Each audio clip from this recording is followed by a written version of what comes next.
Nick, we talked about it a little bit in our first two segments, but let's just continue to talk about Kellen Moore.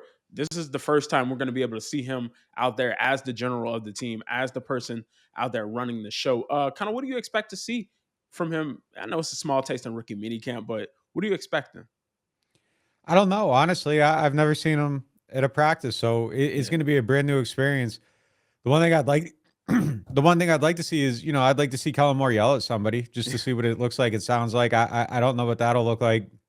We went up to the LSU coaches clinic, and obviously we aren't in on meetings or anything like that, but seeing him up on that stage and how he can talk about football and break things down, and he's not a loud personality, and I don't think we'll ever really see that on the field. But I think in that setting, you got to see what he's like when he's leading the room, and I think just like his preparedness and Yeah. the knowledge of what he was talking about created a level of leadership. Just off the rip, like just seeing him there was different than seeing him at a press conference. Like, you kind of saw like the shoulders come up a little bit. He kind of bowed up a little bit in that type of situation, so to speak. So yeah, I mean, I think just seeing him out on the field, seeing him command is going to be a little bit different.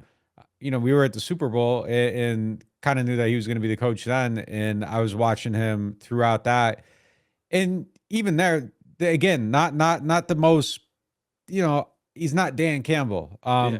Yeah. But you saw him yelling at officials and getting animated on the sideline. So I would just like to see a little bit of that at practice, but I don't think it'll ever be over the top or anything like that. I think that would be unnatural to him. I Yeah. don't think that's who he is. So I expect him to operate within kind of the observed persona a little bit, but I do expect it to be heightened in some areas.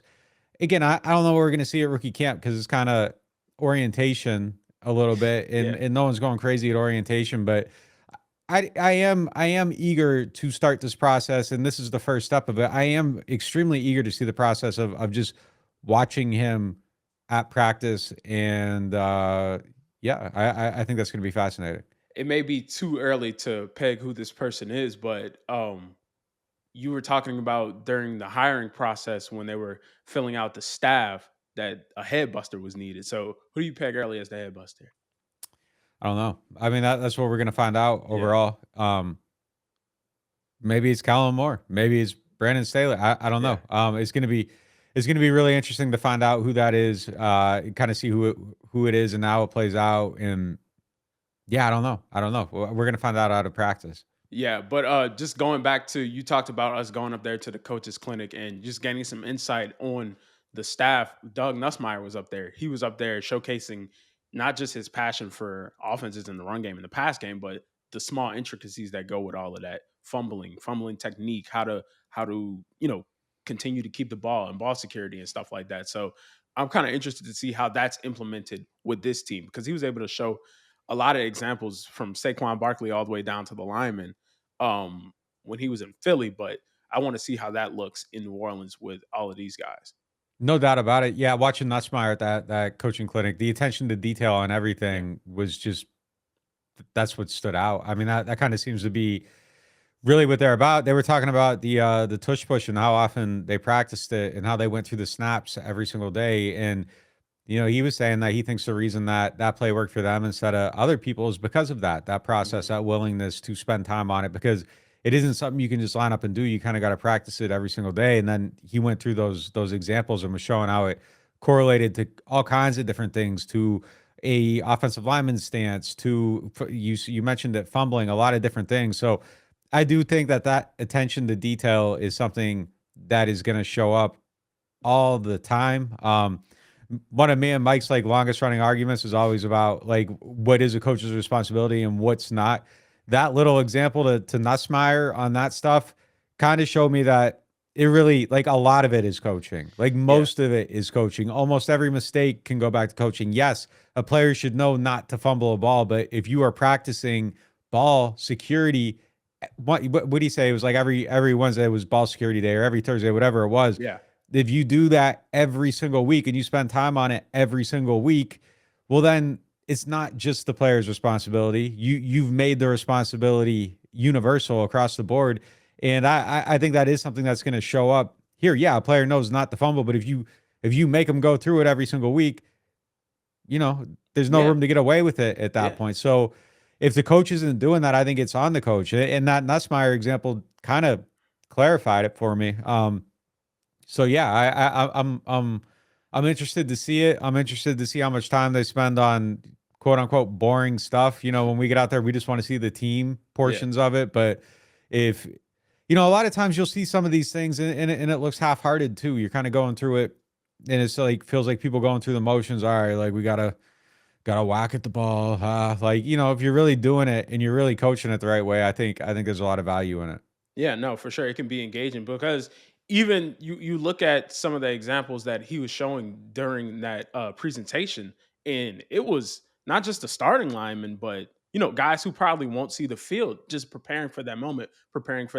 And then he showed an example where during the game, I think it was the NFC Championship game, a critical game Yes. that came through. So I think getting that as muscle memory just for everyone across the board is critical, crucial, and important.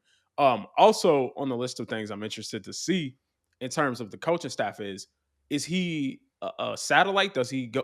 Not he and Kellen Moore. Is he a satellite? Does he go kind of around every position group and try to put his input in everything, or does he let his guys do his thing and he's just over the entire thing, just looking down? Or, is he hands on with the running backs and then goes over to the quarterbacks? This is his position. So he's probably going to be very hands on with that. But how deep are his hands into the cogs and the systems that he's creating?